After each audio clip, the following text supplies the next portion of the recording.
নতুন বাংলাদেশ এবং কি সংস্কার চান, কেমন বাংলাদেশ চান? আচ্ছা, এই প্রশ্নে আমি বলতে চাই যে ৯০-এর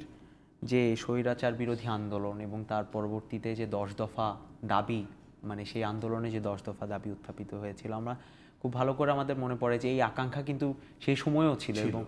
এবং সেটা কিন্তু তখন আমরা আসলে পাইনি। যে আকাঙ্ক্ষা নিয়ে এই লড়াইটা হয়, শেষ পর্যন্ত আমরা তার প্রতিফলনটা দেখতে পাইনি। এইবার এসে এই ২০২৪-এর যে গণ অভ্যুত্থান, আমি সুমিদির সাথে একমত, এটা একটা গণ অভ্যুত্থান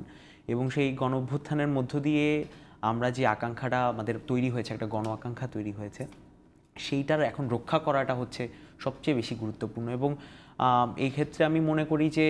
যে একটা আমরা এই বৈষম্য বিরোধী ছাত্র আন্দোলনের একটা এই প্ল্যাটফর্মে একসাথে দাঁড়িয়ে, দল মত নির্বিশেষে সকল মানুষ যে একসাথে দাঁড়িয়ে এখানে এই আন্দোলনটা চালিয়ে নিতে পেরেছি স্বৈরাচারের বিরুদ্ধে, এই সংস্কৃতিটা একটা অন্তর্ভুক্তিমূলক সংস্কৃতি এবং একটা পরমত সহিষ্ণু সংস্কৃতি আমাদের খুব বেশি করে প্রয়োজন এখন একটা গণতান্ত্রিক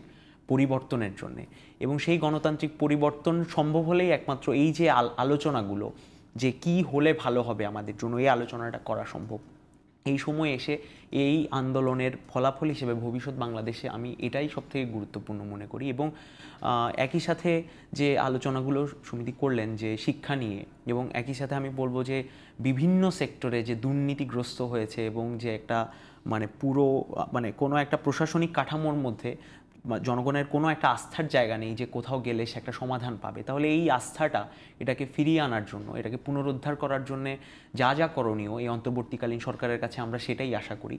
এবং সেই জন্য এই যে দেখুন, আমরা সর্বপ্রথম এই অন্তর্বর্তীকালীন সরকার ফর্ম করার পরই বিচার ব্যবস্থায় একটা পরিবর্তন আনা, যেন বিচার বিভাগের স্বাধীনতা সেটাকে কার্যকর করা, সেটা লিখিত আকারে থাকলেও সেটা কার্যকর করার যে প্রশ্নটা, আমরা সেদিকে জোর দিতে চাই। একই সাথে এই যে নানান ধরনের সংকট আমরা এই আন্দোলনের মধ্যে দেখেছি, যেমন এই গণমাধ্যমের ভূমিকা এই আন্দোলনে, তাহলে এই একটা স্বাধীন গণমাধ্যম ফর্ম করার জন্য যে আইনি পরিবর্তন প্রয়োজন এবং সামগ্রিকভাবে এই ভয়ভীতি প্রদর্শনের যে একটা কালচার রাজনৈতিক পরিমণ্ডলে তৈরি হয়েছে, রাজনৈতিক দলগুলোর ছিল, সেগুলোকে দমন করা, তার জন্য যে করণীয়, এই জিনিসগুলোর দিকে আরও বেশি করে জোর দেওয়া, একটা গণতান্ত্রিক পরিবেশ তৈরি করা, সেই জায়গায় আমি মনে করি যে আমাদের এখন এগোনো দরকার।